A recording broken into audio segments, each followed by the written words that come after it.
오늘은 그리스도로 충만하라 라는 제목으로 같이 말씀을 나누도록 하겠습니다. 우리 학생 성도들이 신앙생활을 하면서 겪게 되는 어려움 가운데 하나가 아마 대부분 겪으셨고 여전히 우리 아이들이 겪고 있는 부분이기도 한데 창조론과 진화론에 대한 충돌일 것입니다. 그렇죠?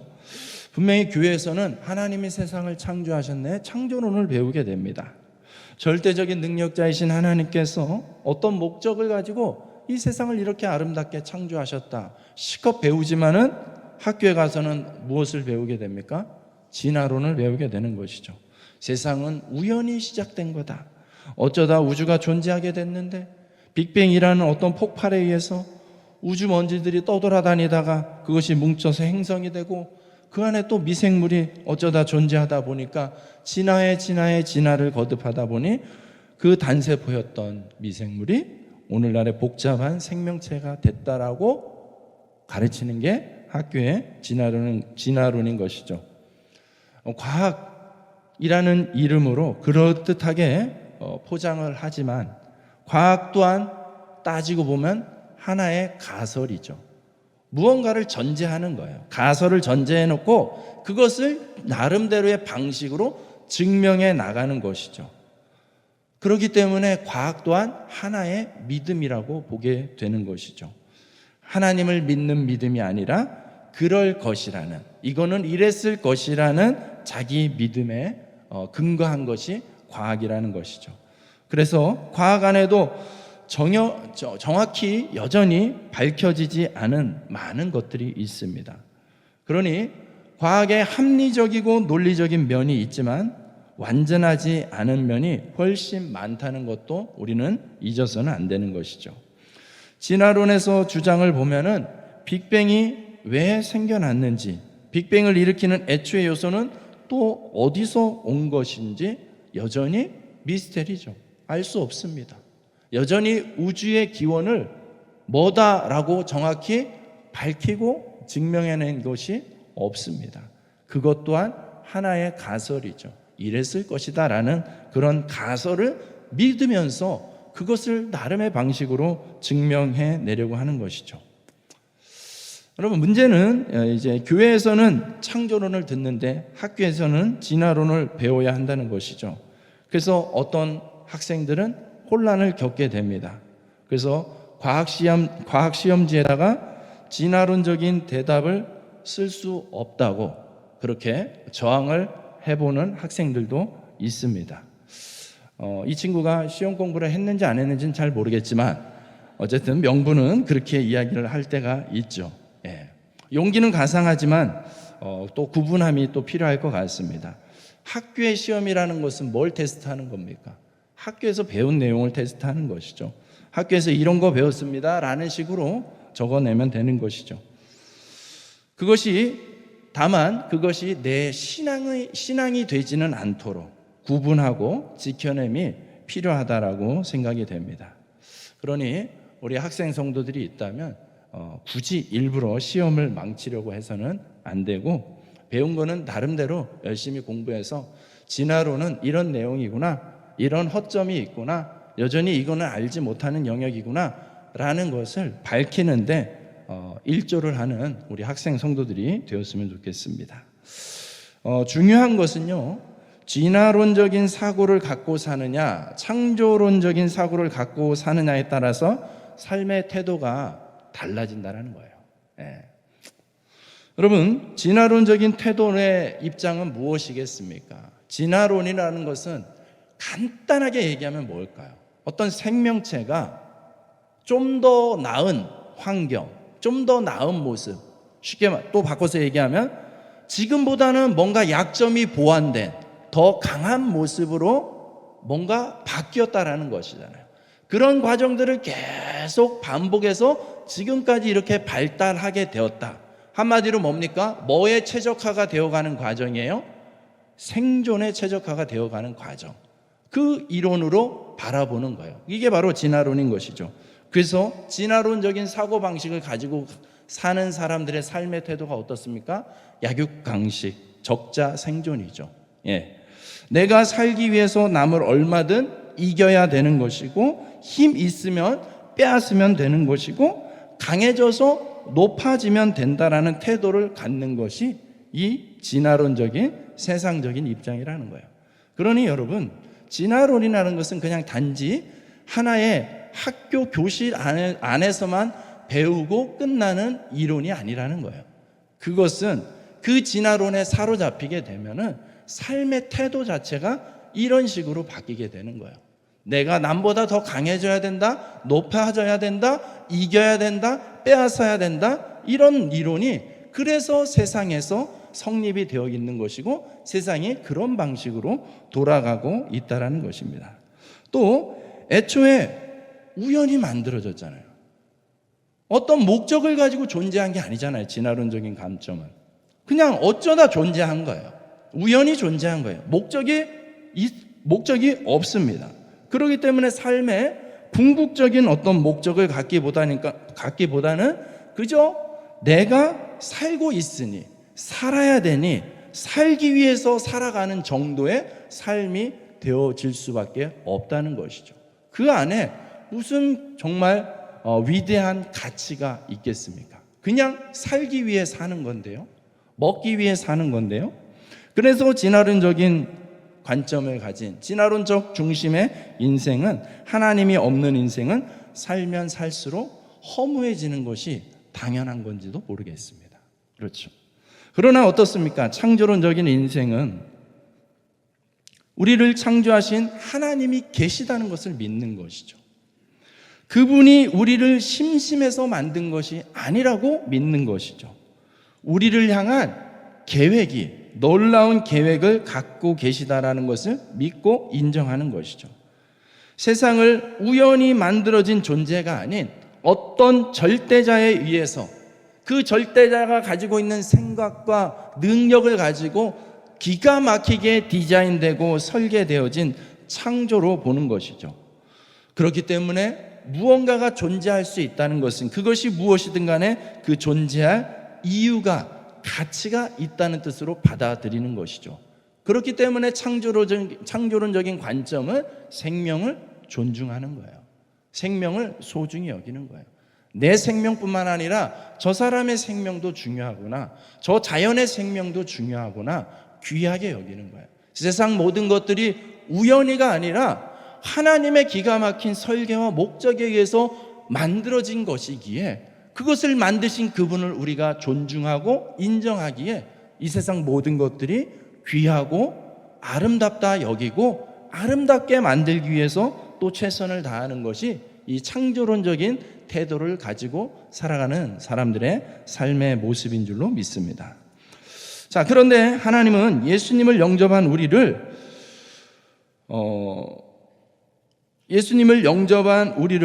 죽이지 않고 살려놓으셨습니다. 하나님의 우리의 존재의 목적이 그냥 천국 가는 것만을 목적으로 삼는 것이었다면 예수님 영접하는 순간 죽여야 되는 거예요. 왜요? 우리는 살면 살수록 또 무엇을 합니까? 죄를 짓거든요. 살면 살수록 죄를 짓기 때문에 죄 짓는 내 모습 보면서 구원관이 한 번씩 흔들릴 때가 있지 않습니까? 그것을 미연에 방지하려면 어떻게 해야 됩니까? 살게 내버려두면 안 돼요. 죽여버려야죠. 예수님 영접했니? 아멘. 이러면 확 죽이는 거예요. 그러면 천국 가는 거죠. 하지만 그런 일은 일어나지 않죠. 하나님 그렇게 하라고 하지 않으셨죠. 예수님 영접했어요. 그렇지만 예수님 영접한 채로 또 세상을 더 살아가게끔 하는 거예요. 그 안에는 어떤 원리가 있습니까? 살아가야 될 이유, 존재의 이유와 목적이 있다는 것이죠. 그 이유를 오늘 우리가 읽었던 에베소서 4장에 읽지는 않았지만 1절 말씀에 보면은 이렇게 기록하고 있습니다. 한번 같이 읽겠습니다. 시작.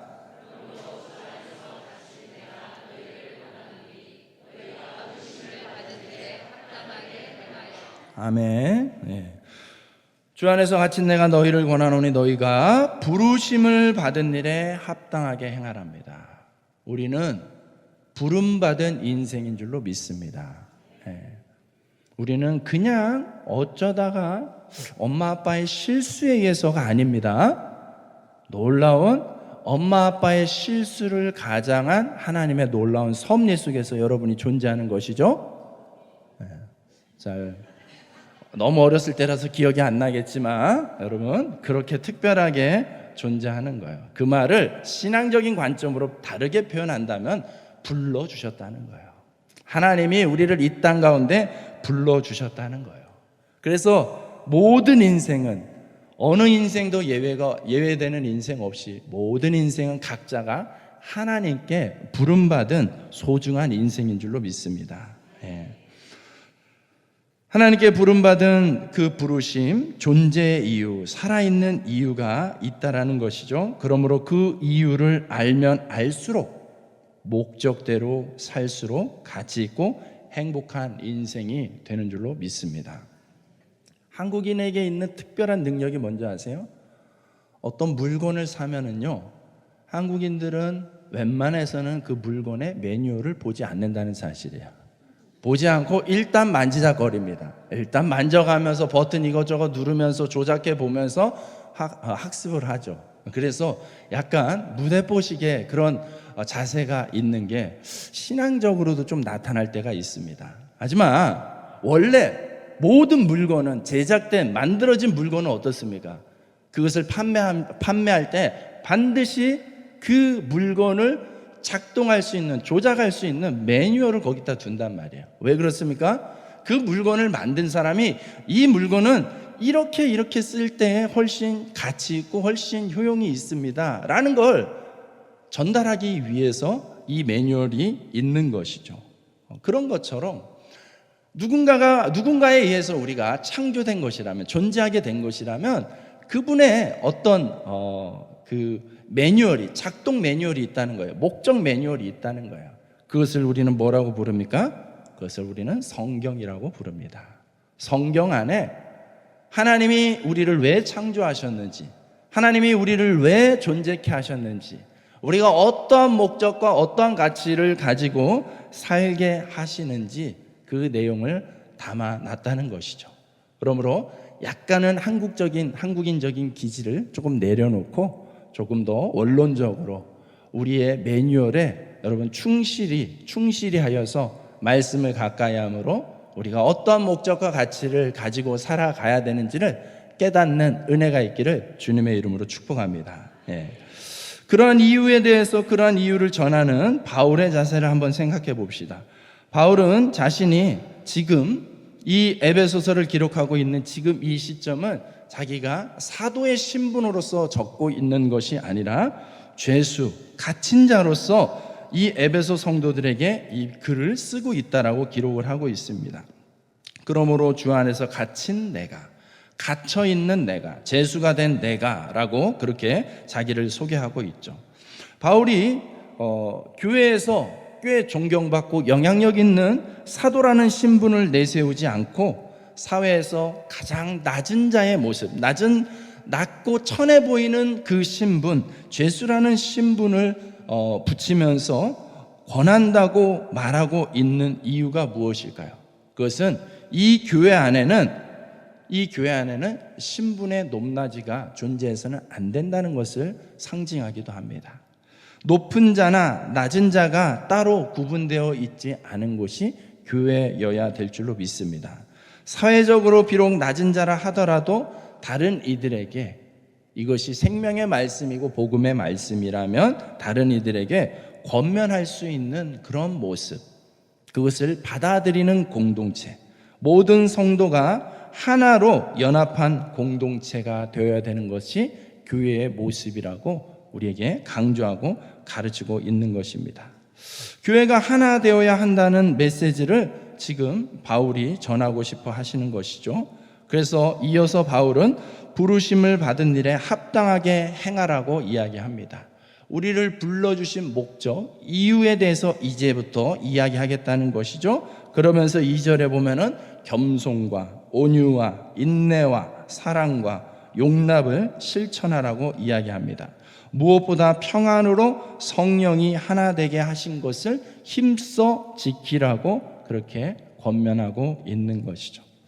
겸손과 온유, 오래 참음과 사랑, 용납이 왜 필요하겠습니까? 왜 그러한 모습이 필요하겠습니까? 이 겸손과 온유, 인내와 사랑과 용납은요, 교회가 교회다워지는데 필요한 절대 요소라는 것이죠. 교회가 교회다워진다라는 것은 무엇입니까? 좀 전에 이야기한 것처럼 거기에 신분의 격차가 존재해서는 안 되는, 교회는 하나 되는 공동체여야 되는 것입니다. 하나됨을 위해서입니다. 그러므로 하나됨은 구호로만, 우리가 말로만, 야, 우리가 남이가, 우리 구미 사랑의 교회 식구 아이가, 이렇게만 말하고 끝날 일이 아니라는 거예요. 굉장히 어색하죠. 예, 저도 역시 저는 경상도 말이 잘 안 됩니다. 네. 본연으로 돌아가서 그렇게 구호만 한다고 해서 될 일이 아니라는 거죠. 저절로 하나 되지 않습니다. 오히려 교회 안에 여러분 보십시오. 얼마나 다양한 사람들이 많습니까? 지금도요 10대, 20대, 30대, 40대가 앉아 있는 것 같습니다. 아멘을 안 하시네요. 자, 10대, 20대, 30대, 40대가 앉아 있습니다. 그렇죠. 네. 지나갔습니다. 네. 여러분, 교회 안에 너무 다양한 분들이 많죠. 연령은 뭐 말할 것도 없고, 외모도 그렇죠. 뭐 성격도 그렇죠. 살아온 삶의 여정은 또 말할 것도 없죠. 여기 경상도 출신이 아닌 분들 한번 손 들어보세요. 나 고향이 경상도 아닙니다. 별로 손을 안 드시네. 손 내리십시오. 그래도 꽤 많이 있지 않습니까? 경상도 출신이 아닌데 경상도에서 살 거라고 누가 예상이나 했겠습니까? 그렇죠? 다양한 지역의 출신들이 이곳에 모여서 지금 예배하고 있다는 이 사실이 얼마나 신비롭고 놀랍습니까? 여러분, 교회 안에는 이렇게 다양한 사람들이 모여 있는 것이죠. 특히나 이 교인들은 착하니까, 교인들은 기본적으로 착하니까 다 받아줄 거라고 기대하면서 자기 소리만 내는 사람들도 있습니다. 그렇기 때문에 자칫하면 교회라는 곳은 하나 되기에 가장 어려운 곳이에요. 그렇기 때문에 성경이 하나 되기 힘쓰라고 역설적으로 강조하고 있는 것 아니겠습니까? 우리가 어떻게 생각하느냐에 따라서 교회는 분열되기 너무 좋은 조건들을 가지고 있습니다. 그렇기 때문에 하나님은 교회를 세우실 때 하나 되는 교회를 그렇게 강조하신 것이죠.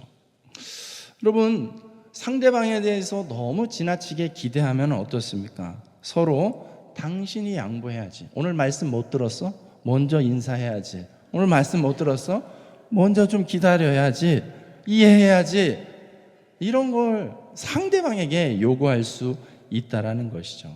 사랑하는 우리 구미사랑의 교회 성도님들, 우리는 성숙한 줄로 믿습니다. 이 말씀은 남에게 기대하는 말씀이 아니라 나에게 적용되어야 되는 말씀인 줄로 믿습니다. 나에게 적용할 때에 아이고, 저 집사가 뭘 알겠어, 저 권사가, 저 장로가, 저 목사가 뭘 알겠어, 잘못하는 거, 실수하는 거 조금 더 기다려줄 수 있고 조금 더 양보해 줄 수 있다는 것이죠. 내가 먼저 겸손해지고 내가 먼저 온유해질 수 있는 줄로 믿습니다. 여러분, 하나가 된다라는 것은 그렇기 때문에 내가 먼저 하면 이루어지는 일인 줄로 믿습니다.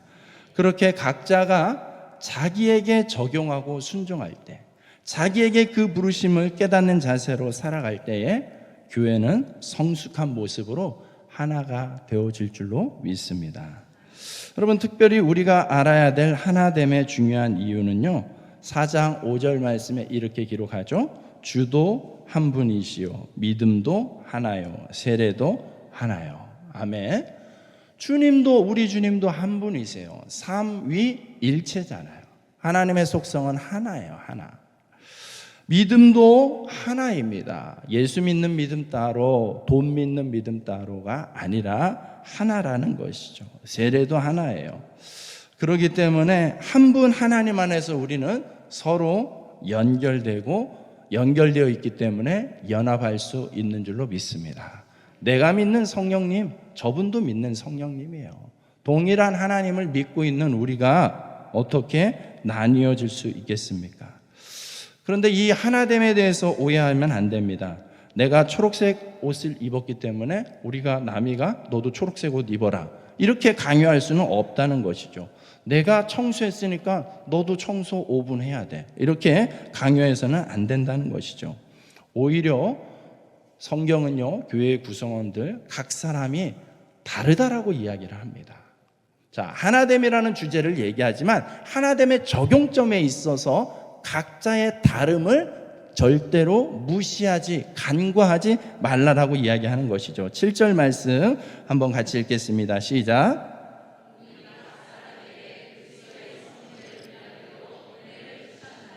아멘. 여러분, 우리 모두에게 일관되게 주신 것이 아니라 각 사람에게 주셨다는 거예요. 각 사람에게 분량대로 은혜를 주셨다는 거예요. 다르게 주셨다는 거예요. 이것을 개성이라고 이야기하는 것이죠. 저마다 다른 것입니다. 분명한 증거로 우리의 모습이 다른 것이죠. 성격도 다른 것이죠. 가장 분명한 차이 중에 하나가 뭔지 아세요? 인체의 신비 중에 하나가 지문이에요. 지문. 여러분, 전 세계 70억 명 사람들이요, 지문이 똑같은 사람이 없습니다. 예. 여러분, 번개 맞을 확률이 몇 퍼센트나 되는 것 같아요? 번개에 맞을 확률이 600만 분의 1이랍니다. 600만 분의 1. 근데 이 지문이 같을 확률은요, 무려 1만 배나 많은 640억 분의 1이라는 거예요. 그러니까 확률적으로 거의 불가능하다는 것이죠. 여러분, 각 사람이 생긴 것 자체가, 지문 자체가, 애초에 설계도 자체가 다르게 그렇게 생겼다는 것입니다. 하나님의 능력이 참으로 놀랍지 않습니까? 이렇게 다양하게, 하나님께는 이렇게 다양하게 만들어 놓는 속성이 있죠. 여러분, 무지개 색깔은 몇 가지입니까? 7가지 색이라고 확신하세요? 우리가 눈으로 볼 때 빨간색과 주황색 사이에 몇 가지 색이 존재할까요? 셀 수 없이 많습니다. 7가지 색이라고 한 거는 우리 초등학생들 표현하기 좋으라고 만들어 놓은 규격화된 표현인 것이죠. 실제 엄밀히 얘기하면 무지개색은요, 무수하게 많은 거예요. 여러분, 그 많은 다양한 색을 누가 만드신 거겠어요? 하나님이 만드셨어요. 하나님은 그렇게 다양한 능력이 있는 분이에요. 그렇게 다양하게 존재할 수 있는 분이죠. 그런데 그런 다양한 개성, 각자에게 주신 개성을 기계적으로 획일화시킨다는 것 또한 전혀 성경적이지 않은 모습인 거죠. 하나님은요, 각 사람을 너무나 다르게 만들어 놓으셨어요. 그 말은 그 한 사람 한 사람에게 하나님 고유의 어떤 특별한 그 선물이, 성품이 그 안에 선물로 주셨다는 것이죠. 하나님은 한 사람 한 사람을 구분하시고 1대1 인격적으로 대하십니다. 여러분, 특별히 우리나라는요, 우리라는 단어를 참 좋아하지 않습니까? 우리라는 단어. 이 공동체성이 강해서 그래요. 한 민족, 하도 교육을 받아가지고, 그죠? 우리는 절대 남이지 않아요. 그죠? 한 민족, 우리잖아요, 우리. 그래서 때로는 국어적으로 써서는 안 되는 단어에 갖다 붙이기도 해요. 여러분, 아내가 여러 명입니까? 한 명입니까?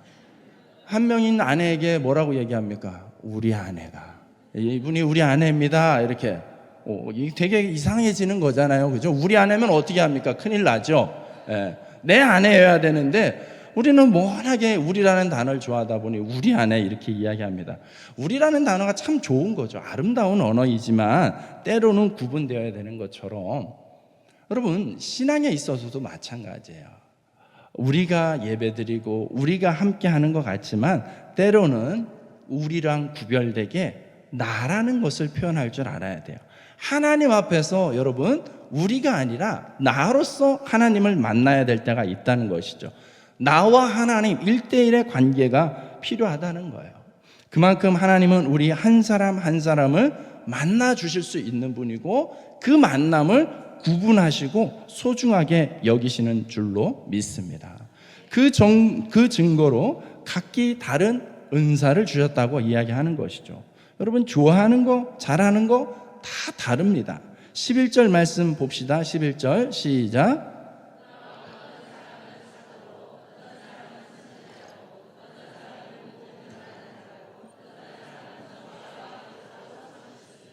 아멘. 네. 교회 안에 성도들이 동일하게 부름을 받았지만 그 부름받은 동일한 성도라는 이름을 가지고는 있지만 그 안에 각각의 부르심은 또 다르다는 거예요. 다양한 은사를 가지고 부름을 받은 거죠. 우리 아까 여기 한 100명 조금 안 되는 우리 선생님들이 앞에 섰잖아요. 얼마나 귀한 분들입니까? 이분들을 통하여서 우리 교회에 이렇게 귀한 어린이 성도들이, 다음 세대 성도들이 세워진다라고 생각할 때 이분들 너무나 귀한 분들이에요. 예. 근데 여러분, 교사가 귀하다고 해서 너도 나도 다 교사하겠다고 하면 밥은 누가 합니까?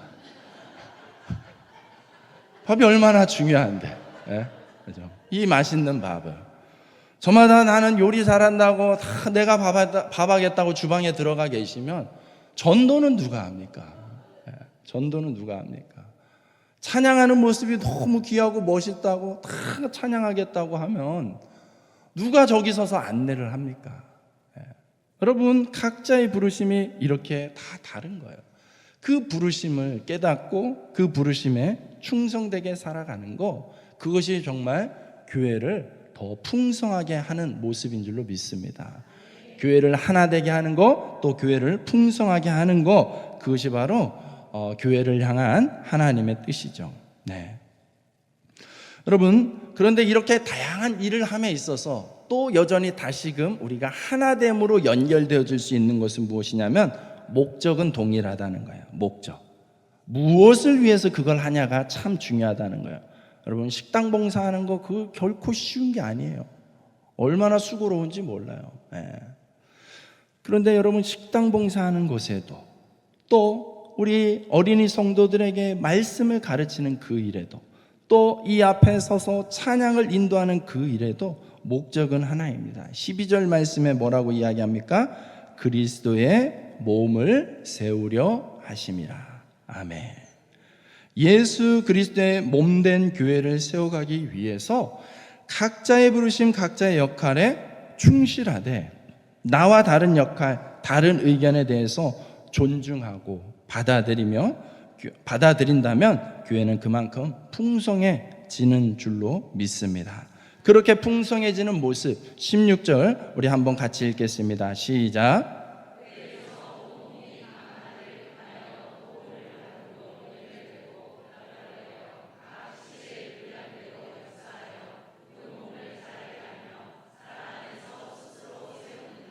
아멘. 저는 이 말씀을 묵상하다가 보니까는 교회가 성장하는 비결이 여기에 있구나라는 걸 깨달았습니다. 예. 교회가 성장하는 비결은요, 각 사람이 성장하면 되는 줄로 믿습니다. 각 사람이 자기에게 주어진 그 은사를 찾고 발견해서 깨달아서 그 은사 가운데서 계속 성장하도록 우리 공동체가, 이때 우리가 쓰이는 거죠. 우리가 서로 격려를 해주고 지원을 해주면 성장할 수 있다라는 사실입니다. 그리고 그 각 사람이 성장하는 것, 그 한 사람이 성장하는 것은 곧 우리 교회가 우리가 성장하는 것이구나라고 연결되어서 생각하면 되는 줄로 믿습니다. 그러므로 누군가가 좀 튀게 활동할 수 있습니다. 공동체는 그런 모습들, 시기 질투로 바라보는 것이 아니라 사랑과 격려로 응원해 줄 때에 그 다양함이 풍성함으로까지 연결되어지는 줄로 믿습니다.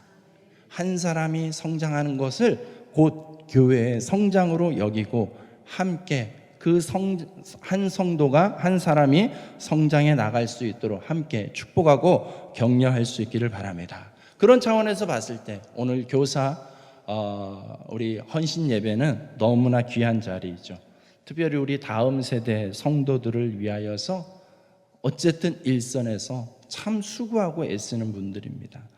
여러분, 제가 가지고 있는 영적 공식 가운데 하나가 영적 싸움 문제의 공식이 있는데요, 영적 싸움 문제는 168대 1이라는 공식이 있습니다. 여러분, 이게 무슨 뜻인지 아세요? 168대 1. 여러분, 일주일이 168시간입니다. 168시간 동안 우리 다음 세대 성도들이 교회에서 예배드리고 분방 공부하고 성경 공부하는 시간이 얼마나 됩니까? 1시간입니다. 여러분, 이게 말이 되는 비율입니까? 말이 되는 영적 싸움입니까? 168시간 동안에 세상에서 167시간을 세상적인 가치관, 세상의 소리에 노출되어서 살아가는 게 우리 다음 세대 성도들의 현실이에요. 우리는 1시간 가지고 승부를 보려고 해요. 이제는 좀 달라져야 되는 것 같습니다. 1시간 가지고는 이루어질 수 있는 영역이 아니죠. 그러면 어떻게 해야 된단 말입니까?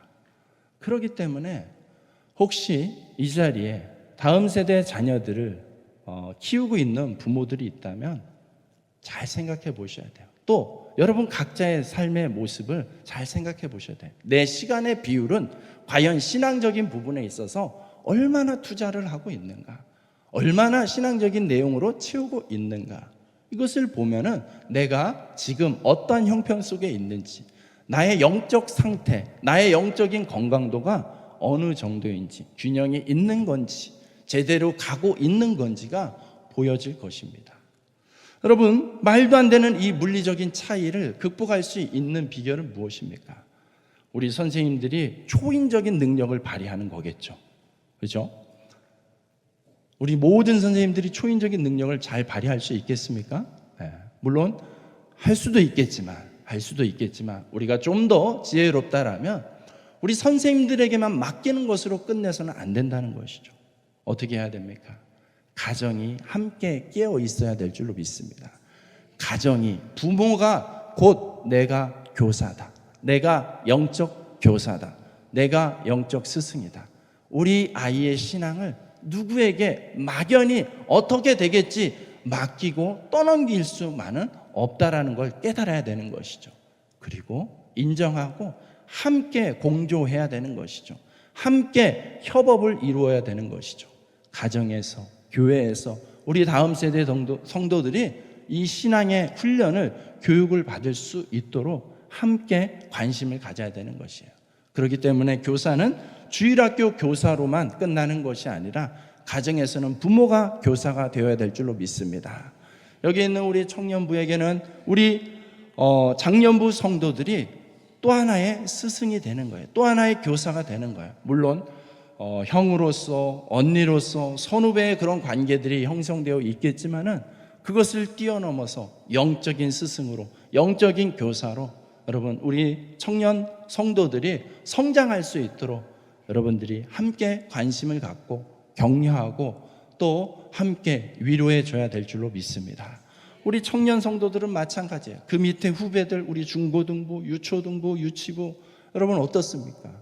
그 성도들이 결국에 5년 뒤, 10년 뒤 함께 집사가 되는 거예요. 함께 장로가 되고 권사가 되는 거예요.